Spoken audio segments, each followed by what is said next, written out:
Comparatives and Superlatives. Teaching ELL adult students in an adult ELL education environment. What this presentation will cover. We're going to cover the linguistic and grammatical aspects of superlatives and comparatives, their usage and grammatical rules, an activity that engages student learning, and showcase an example of written text with the target audience during this presentation. For teaching methods, well, first off, what are they? Comparatives and superlatives compare and contrast objects in a sentence. They are adjectives that provide comparison to objects that are in the sentence structure, such as with comparatives, compare between two objects, an adjective that compares between two objects. My brother likes pro wrestling more than I do. Superlatives are adjectives that compare and contrast between three or more objects typically. Between all of the soccer players, Lionel Messi is the best. There are thousands of soccer players, so we're talking about the best one of them. Key methods of teaching. For key structures for comparatives, it's typically the adjective plus er, or in some cases more. My brother is funnier than you. Superlatives are adjectives plus est, or in some cases most. My uncle is the richest man in Texas. So you would not say my uncle is the most richest man in Texas. That would be grammatically incorrect.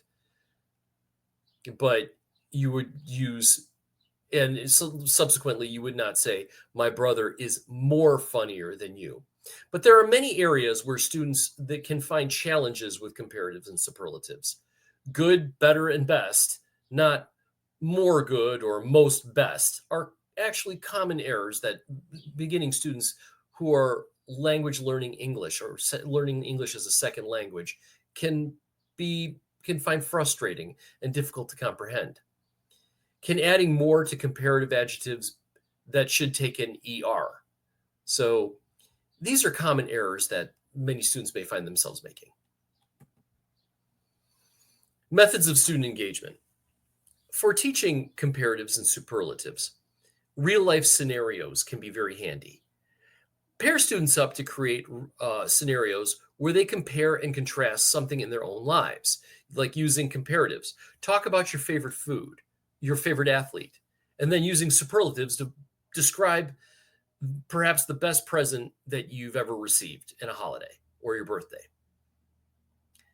Images and visuals are, for this type of lesson, invaluable in getting students to use their own words and tap into their own libraries to compare and contrast objects that they can otherwise observe. An interactive game. Have students in the classroom walk around with an informal survey. Who has the biggest family? Who is taller than Jane or so-and-so? Students can come up with their own comparative and superlatives in this context. They can tap into real life situations to create their own examples of comparatives and even their own examples of superlatives once they understand the context of comparative and superlatives and the grammatical rules that are involved with them. I want to bring into view here a scaffold writing practice. So sentence frames, X is comparative than Y. This can be a scaffolded writing example where students are using comparatives and superlatives in their writing activities. Compare famous landmarks, sports teams, movies, etc. This is, of course, reinforcing grammar structure and bridges between speaking and academic writing. That is my example of comparative and superlatives.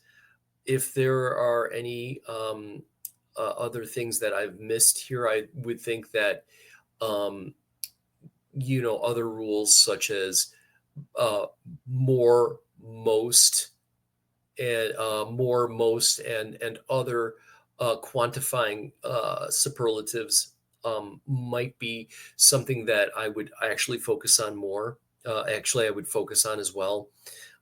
These are complexities that have to be broken down and defined. So I think these are things that you would want to focus on: good, better, best, few, fewer, uh, few, fewer, fewest, um, less, least.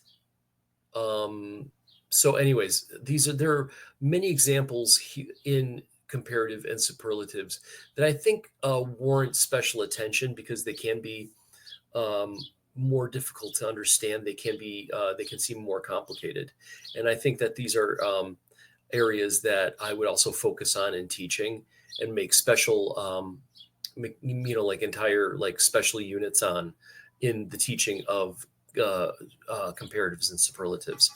There are many examples of these, but in the case of just keeping bridging this and keeping it in this for the sake of brevity, I think I would just say that in teaching these units, I would really focus on them to make sure that there was clarity in student understanding of some of these concepts because they can be incredibly complicated with students wanting to use more or more than using more where it's not grammatically required or accurate. Okay, thank you.